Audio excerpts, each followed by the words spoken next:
मदद करेंगे। जी भाई, माइक नंबर 1 से अगर कोई सवाल हो तो करें। मेरा नाम है त्रिविक्रम दास पालखे। मैं नौकरी करता हूँ यहाँ पर एक हार्डवेयर और क्लाउड के दुकान में। मैं आपका बहुत बार प्रवचन टीवी पे देख चुका हूँ, बहुत आनंद भी आता है। अक्सर आप का जो प्रवचन रहता है, जो हिंदू का जो आता है, आप वेदों से देते हैं, आप यानी जो भी वेदों से कंपैरिजन करते हैं। लेकिन हमारे जो वेद है वो अक्सर जो है वो स्वर्ग यानी जन्नत तक ज़्यादा करके ये करते हैं। लेकिन उसके आगे अगर हिंदू में अगर हम लोग जाएंगे, अगर सही में हिंदू भी नहीं बोलते, हम सनातन धर्म कहते हैं। जैसे आपने अभी व्याख्या किया था, नदी के पार के हिंदू उसको कहा जाता है। तो हम तो सनातन धर्म से है। तो सनातन धर्म में हमारा जो आता है वो भगवत गीता, जैसे आपके अंदर जो ये है, जैसा बाइबल का आपने इस्लाम का ये है, कुरान है, तो इसी तरह हमारा भगवत गीता है। और जो भगवान के बारे में जानना है यानी अल्लाह के बारे में जानना है, तो अगर हमारा है तो वो भागवतम है। तो भागवतम से हम लोग हमारा चलता है सब कुछ। अगर ये है वेद तो हमको स्वर्ग तक जाने के लिए है। लेकिन हमारा जो भागवतम है वो अल्लाह तक जाने के पहुँच तक है, यानी अल्लाह को हम सामने सामने देख के उनकी सेवा करने के लिए है। तो जो अभी आपने जो भी बोले थे, जो जवाब दिया था, अभी कर रहे थे औरतों के बारे में, माताजी लोगों के बारे में, तो हमारे भगवत गीता में भी लिखा है कि औरत को भगाता है तो उसको मार दीजिए। ऐसा नहीं है कि आपके इसमें सब में एक ही जैसा है। और आपका प्रवचन मुझे बहुत बहुत अच्छा लगा कि आपने जो कहा, जो लिखा गया किताब है वो किताब के मुताबिक चले तो बहुत आदमी सुखी रहता है। बाकी तो मैं और कुछ सवाल तो कुछ पर्सनल पूछना चाहता हूँ, बाद में मैं आपको मिलके सब पूछूंगा, सबके सामने नहीं पूछ सकता। लेकिन आपका प्रवचन सुन के मुझे बहुत आनंद आया। हमारे हिंदू भाई ने कहा है कि वो काफ़ी मेरे तकरीर देखते हैं टीवी पे और प्रसन्न होते हैं, खुसूसन जब मैं हिंदू धर्म के बारे में कहता हूँ। और वो कहते हैं कि वो सनातन धर्म को मानते हैं। और सनातन धर्म में भी आपको शायद ये पता होगा कि सबसे अव्वल किताब भगवत गीता नहीं है, वेद है। भगवत गीता सनातन धर्म अगर आप पढ़ेंगे, आर्य समाज, आप आर्य समझिए, सनातन धर्म में बहुत से किस्म है। आपको इस्कॉन से मैं इस्कॉन, बिल्कुल इस्कॉन, हरे रामा हरे कृष्णा, इस्कॉन, ठीक है। तो इस्कॉन का तस्करा करता हूं। मैं गया था एक बार कलकत्ता में, और कलकत्ता में तकरीर थी मेरी। उस वक्त बारिश आती है, बारिश तो हो गई, लेकिन मेरे साथ आने वाले थे इस्कॉन के हेड कलकत्ता के। हम लोग दोनों जाते एक वैन में, वैनिटी वैन, मतलब जब बड़े मैदान में, यहाँ तो माशाल्लाह मैदान के बाजू में काफ़ी बिल्डिंग है, तो बड़े मैदान में प्रोग्राम होता है तो कोई ग्रीन रूम नहीं होता है, तो क्या करते हैं, वैन लेके आते, बस इसमें मेकअप रूम या आराम करने के लिए कंडीशन होता है। तो मैं इस्कॉन के हेड के साथ में बैठा था, तो उन्होंने वही बात कही जो आपने कहा, हमारे लिए सबसे अव्वल है भगवत गीता। मैंने बोला ठीक है, और कहे का वेद भी ठीक है। तो मैंने पूछा, ये भगवत गीता हिंदू धर्म में दो किस्म की किताब है, एक है श्रुति, एक है स्मृति। श्रुति मतलब जो भगवान की भेजी हुई किताब, वेद और उपनिषद। उसने कहा बिल्कुल सही। स्मृति किसे कहते, तो उसने कहने लगा स्मृति कहते वो जो आदमी की लिखी हुई किताब है, मिसाल के तौर पे मनुस्मृति। तो मैंने पूछा ये रामायण और महाभारत क्या है, तो उसने कहा ये है स्मृति। बेशक बिल्कुल सही जवाब था, मैं भी तालिब इल्म हूं। तो मैंने पूछा, बिल्कुल सही कहते, ऊपर आती है श्रुति, वेदा और उपनिषद। स्मृति मतलब दूसरी किताबें, मनुस्मृति, इतिहास। मैंने पूछा ये महाभारत क्या इतिहास है, तो मैंने उससे पूछा गुरुजी ये बात मेरे इल्म के हिसाब से भगवत गीता एक हिस्सा है महाभारत का, 18 चैप्टर का, सही है? अरे बिल्कुल सही है, आप बहुत इल्म रखते। मैंने बेशक। तो जब भगवत गीता महाभारत का हिस्सा है तो महाभारत स्मृति है क्या श्रुति है? चुप बैठे, स्मृति है बोला। तो स्मृति ऊपर क्या नीचे? तो बोले हाँ आपके पास इल्म है ना, इसलिए आप जानते। हम लोग को कहते हैं भगवत गीता ऊंची है, लेकिन हम सही कहते हैं ये भगवत गीता वेद का निचोड़ है। निचोड़ है, लेकिन वेद ऊपर है, खुदा की किताब है। भगवत गीता इंसान की लिखी है, किसके जरिए? स्कॉलर्स के। आपके इस्कॉन के गुरु भी कहेंगे वो, लेकिन आप आम आदमी हैं, आप शायद ये पेचीदा चीजों को जानते नहीं। हम तालिब इल्म हैं, मैं स्कॉलर नहीं हूं, तालिब इल्म हूं तकाबले मज़ाहिब का, इस्लाम एंड कंपैरेटिव रिलीजन का। तो बोले बेशक आप बिल्कुल सही कहते हैं। तो मैं कहूंगा अगर वेद और भगवत गीता में टकराव है, किसकी बात मानेंगे? तो बोले आमतौर पे तो हम कहते हैं भगवत गीता ऊपर है, लेकिन आप सही कहते हैं क्योंकि आपके दिल में। तो मैं वो डबल स्टैंडर्ड क्यों? जिसके बाद दिल में बदल जाता है क्या? 2+2 4 ही रहता है, चाहे वो सेकंड स्टैंडर्ड में या 10th स्टैंडर्ड में 2+2 वही रहेगा, 4 बदलेगा नहीं। तो मैं ये कहता हूं गुरुजी से, आपके संत से, कि आप अपनी किताब लोगों में आम करो, हिंदुओं में आम करो वेद। लेकिन हिंदू धर्म में सिर्फ ब्राह्मण ही वेद को पढ़ सकता है, क्षत्रिय नहीं पढ़ सकता। क्यों? बाकी लोग नहीं पढ़ सकते, वेद व्यास शूद्र नहीं पढ़ सकता। क्यों? हमारे मजहब में ऊंच नीच नहीं है, काला या सफेद, अमीर या गरीब, राजा या फकीर, कुरान पढ़ सकता है। नमाज के लिए जब उस ईश्वर की हम इबादत करते हैं, जब खड़े होते नमाज के लिए, कंधे से कंधा मिला के करते, चाहे वो फकीर या अमीर या गरीब, फकीर या राजा साथ में खड़ा है तो कंधे से कंधे मिला के खड़ा होता है।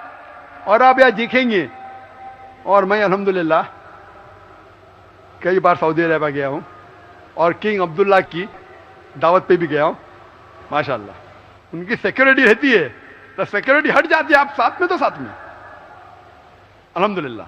राजा या फकीर, अमीर या गरीब, काला या सफेद, यकसा है। तो मैं ये कहना चाहता हूं, आप बिल्कुल सही कह रहे थे कि वेद स्वर्ग की बात करता है, लेकिन खुदा की बात भी करता है।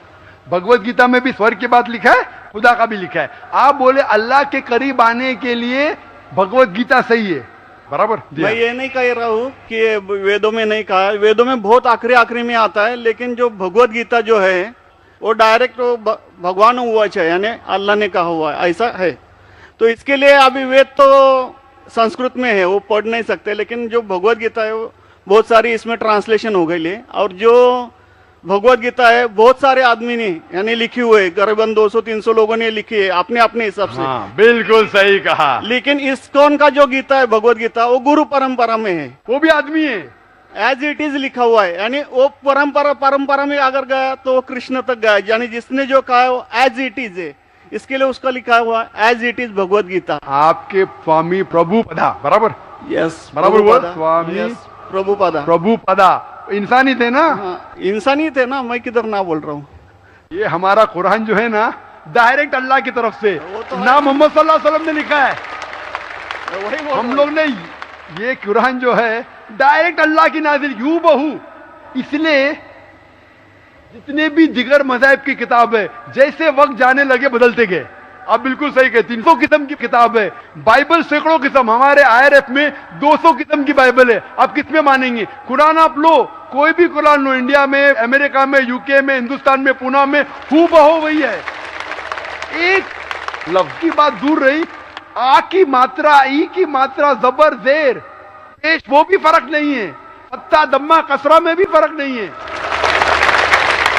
ओरिजिनल कुरान में तो फत्ता दम्मा कसरा था नहीं, लेकिन आज जब हम पढ़ते हैं माशाअल्लाह। तो मैं ये कहना चाहता हूं, जितनी भी किताबें पहले आई, आज भी आप बिल्कुल सही कहते हैं, भगवत गीता वेद का निचोड़ है। लेकिन जब निचोड़ होता है वो असली फल से कॉन्ट्रडिक्ट करे तो फल और अहम है। मैं बिल्कुल मानता हूं, स्वामी प्रभुपदा मानते हैं कि भगवत गीता क्या है?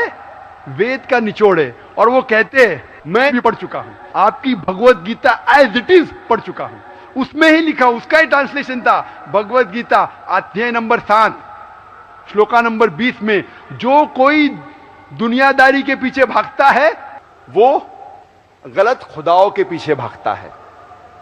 आपकी भगवत गीता में लिखा है एज इट इज में। और उसका अगर प्रीफेस पढ़ेंगे, उसमें लिखा है कि ये जो वेद है वो गाय है, बोझ से गाय है, और कृष्ण क्या है? दूध निकालने वाला इंसान। और दूध क्या है? भगवत गीता है। सही कह रहा हूं कि नहीं? प्रीफेस में लिखे है। कौन कहता है? आपके स्वामी प्रभुपदा। मुझे उसका ट्रांसलेशन पसंद है। अक्सर हमारे वहां भी माशाअल्लाह 50 से ज्यादा भगवत गीता है। मैं लेकिन स्वामी प्रभुपदा की गीता को पसंद करता हूं, अच्छी गीता है, इसीलिए मैं प्रीफेस कह रहा हूं। लेकिन उसमें भी लिखा हुआ है, उसके अंदर भी वो निचोड़े वेद का निचोड़ है, लेकिन निचोड़ मतलब नहीं कि असल फल को गाय को छोड़ देंगे। गाय चले जाएंगी तो दूध क्या करेंगे आप? गाय रहेंगी तो दूध मिलते रहेगा ना। दूध को लेंगे, गाय को मार देंगे, दूध आपका खत्म हो जाएगा भाई। गाय को जिंदा रखो, रोज दूध लो, बराबर के नहीं? दूसरे बच्चे पैदा करेंगे गाय, लेकिन तो गाय को मत छोड़िए। इससे हमें पता लगता है, उसमें लिखा हुआ है, आपके वेद में लिखा हुआ है कि और एक पैगंबर आने वाला है। आपकी भगवत गीता में लिखा है चैप्टर नंबर 4 में वर्ष नंबर 7 से 8 में, यदा यदा धर्मस्य, यानी युग युग में जब भी परेशानी आएंगी इस धरती पे तो मैं एक रूप हासिल करूंगा, अवतार। अवतार की सही मानी आपको मिलेगा वेद से। उसमें पता चलता है जिसे हम कहते हैं पैगंबर, आखिरी पैगंबर, आखिरी अवतार कौन है? कल के अवतार। अगर आप भगवत गीता में मानते, अगर आप वेद में मानते, आपको आखिरी अवतार कल के अवतार में मानना ही पड़ेगा, फिर ही आप कह सकते मैं असल भक्त हूं भगवत गीता का। वो तो है ही, आपने जो बताया कल के अवतार तो आने वाला तो आप ही है, मानते कल के लास्ट अवतार में आने वाला है। आ चुका है। और उसमें लिखा था कल के अवतार की मां के नाम क्या है? सुमति। सुमति की मानी अमन, अरबी में कहते हैं आमिना। मोहम्मद सल्लल्लाहु अलैहि वसल्लम के वालदा का नाम था आमिना। उसमें लिखा है कल के अवतार, चैप्टर नंबर, अभी हवाला भी दे रहा हूं मैं, टाइम मिल रहा है ना। कल के अवतार चैप्टर नंबर 2 वर्ष नंबर 5 श्लोक नंबर 5, 7, 9, 11, 15। इसमें लिखा है कि उसके वालिद का नाम है विष्णु यास। विष्णु यास मतलब खुदा का बंदा, अरबी में तर्जुमा करेंगे अब्दुल्ला। मोहम्मद सल्लल्लाहु अलैहि वसल्लम के वालिद का नाम था अब्दुल्ला। उसमें लिखा है वो इसी जगह में पैदा होंगे जो अमन की जगह है। हम मानते हैं कि मक्का एक अमन की जगह है। उसमें लिखा है कि वो उस फैमिली में पैदा होंगे जो उस इलाके के अमीर होंगे। हम जानते हैं कि कुरैश के फैमिली में पैदा हुए थे मोहम्मद सल्लल्लाहु अलैहि वसल्लम। उसमें लिखा है कि वो 12वीं तारीख माधव के दिन पे पैदा होंगे, वो 12वीं रब्बी अव्वल मोहम्मद सल्लल्लाहु अलैहि वसल्लम पैदा है। आगे आप पढ़ेंगे वेद में लिखा है कि उसके 4 करीब दोस्त थे, जिसका मैं जिक्र किया हूं। 4 करीब दोस्त मोहम्मद सल्लल्लाहु अलैहि वसल्लम के थे, जो हजरत अबू बकर, हजरत उमर, हजरत उस्मान, हजरत अली। मैं अल्लाह भी मौल, अल्लाह ताला की रहमत सब पे हो। किसके बारे में जिक्र करें? उनको सबसे पहली जो वही आएंगी वो आएंगी एक गार के अंदर। हम जानते हैं मोहम्मद सल्लल्लाहु अलैहि वसल्लम सबसे पहली वही आए गारे हिरा में। फिर वो करेंगे हिजरत नॉर्थ की तरफ, फिर से वापस आएंगे। मोहम्मद सल्लल्लाहु अलैहि वसल्लम हिजरत की मदीना जो नॉर्थ के ऊपर है, फिर से वापस आए। मैं तो 1 घंटा सिर्फ तस्करा कर सकता हूं मोहम्मद सल्लल्लाहु अलैहि वसल्लम हिंदू धर्म में, वक्त नहीं है। मैं ये पूछना चाहता हूं, आप मानते क्या इस कल के अवतार में? आप मानते मोहम्मद सल्लल्लाहु अलैहि वसल्लम आखिरी पैगंबर है? मैं तो कुरान 3 बार पढ़ा हूँ साहब, मैं तो मानता हूँ कुरान को, वो बात नहीं है। मानना सिर्फ जरूरी नहीं, अमल करना जरूरी है। मैं कहूंगा मैं खुदा को मानता हूं, खुदा की बात पे अमल ना करता हूं तो बेकार है। मैं कहता हूं मैं मेरे वालिद से बहुत मोहब्बत करता हूं, वालिद की बेइज्जती करता हूं, वालिद की बात नहीं मानता हूं, वालिद से बदतमीजी करता हूं, तो क्या फायदा? आप समझ रहे ना? समझ रहा हूँ मैं, लेकिन आपने कुछ पहले ही अभी 10-15 मिनट पहले ही आपने कहा था कि जो भी है, कुरान है, वेद है और बाइबल है, कि जो जो उसमें लिखा हुआ है खुदा ने उसके ऊपर अमल करना चाहिए। तो मैं अपने इससे अमल करता ही हूँ। जो कुछ मानता तो हुई खुदा एक ही है करके, वो तो मानता ही है। बिल्कुल, मैं नहीं बोल रहा कि आपके लिए कोई खुदा अलग है, मेरे लिए कोई अलग है, या ईसाई के लिए कुछ अलग है। आप सनातन धर्म के हैं, मैं जानता हूँ सनातन धर्म में एक खुदा को मानते हैं। वो मानते खुदा की प्रतिमा नहीं, अक्स नहीं है, बराबर ही मानते। लेकिन मैं ये जानना चाहता हूँ, आप कल के अवतार में आप मेरे सवाल को घुमाओ मत। मैं जानता हूं, नहीं है मैं ये जानता हूं, सनातन धर्म के बारे में जानता हूं। पहले स्टेज में आप पास कर चुके, एक खुदा में मानते, बिल्कुल सही। मैं ये बात जानना चाहता हूं कि उस खुदा के अवतार पैगंबर, आखिरी पैगंबर में आप मानते हैं क्या नहीं मोहम्मद सल्लल्लाहु अलैहि वसल्लम? ये मेरा सवाल है। यानी मोहम्मद पैगंबर को आप मानते कि वो आखिरी पैगंबर थे क्या नहीं मानते? वो तो मानता हूँ मैं, मुझे मालूम है ना मोहम्मद पैगंबर आखिरी थे मोहम्मदियन में। वो तो मानता ही हूँ। मोहम्मदन में ने आपके लिए, सबके लिए है ना। बिल्कुल सही। तो कोई धर्म, कोई एक मजहब का थोड़ी रहता है गुरु, तो सबके रहता है। वो एक मजहब का थोड़ी गुरु रहता है कि वो एक मजहब के लिए, वो सब मजहब के लिए गुरु रहता है। तो मानता ही मैं उसको। बिल्कुल सही। लेकिन ये कहना कि सब मजहब यकसा है हूबहू, ये सही नहीं। यकसानियत है, इसीलिए मैंने कहा यकसानियत पे अमल करो। आप बोलेंगे मैं सब हिंदू चीज पे अमल करूंगा, कई हिंदू जाते बुत परस्ती करने के लिए, आपने करते, अच्छी बात है अल्हम्दुलिल्लाह, इसीलिए मैं आपको कांग्रेचुलेट करता हूं। आप बुत परस्ती नहीं करते, मैं आपको कांग्रेचुलेट करता हूं, मैं कांग्रेचुलेट करता हूं, क्योंकि सनातन धर्म बुत परस्ती नहीं करता है। अल्हम्दुलिल्लाह सुम्मा अल्हम्दुलिल्लाह आप आधे इम्तिहान में सफलता पा गए। अभी ये पूछता हूं मैं, जैसे आपने कहा आप अगर मोहम्मद सल्लल्लाहु अलैहि वसल्लम को आखिरी पैगंबर मानते हैं तो उसके पैगाम पे अमल करना जरूरी है। सिर्फ पैगाम को पढ़ना जरूरी नहीं, पैगाम पे अमल करना जरूरी है। अगर मैं कहता हूं मानता हूं लेकिन अमल नहीं करता तो कोई फायदा नहीं। तो ये होता है कि अपने मन से खुदा की बात जो आखिरी पैगाम है कुरान शरीफ और आखिरी पैगंबर मोहम्मद सल्लल्लाहु अलैहि वसल्लम में मानना जरूरी है, फिर ही आप सही तरीके से मजहब को पहचान सकेंगे। Hope that answers the question. नहीं, थैंक यू। कुछ बोलेंगे आपको?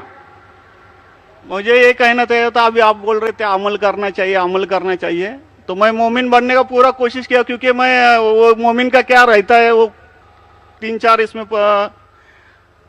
सुन चुका हूँ। मोमिन का क्या रहता है? मोमिन का जो बताया था ना, क्या जो रीजन जो कैसा रहता है मोमिन, कैसा रहता है मैं जानना चाहता हूँ। नहीं, मैं इतना याद में जितना रखा हूँ मैं जो भी याद नहीं सकता है, जो भी याद है बोल लीजिए, नो प्रॉब्लम। जो कमी है मैं पूरी कर लूंगा।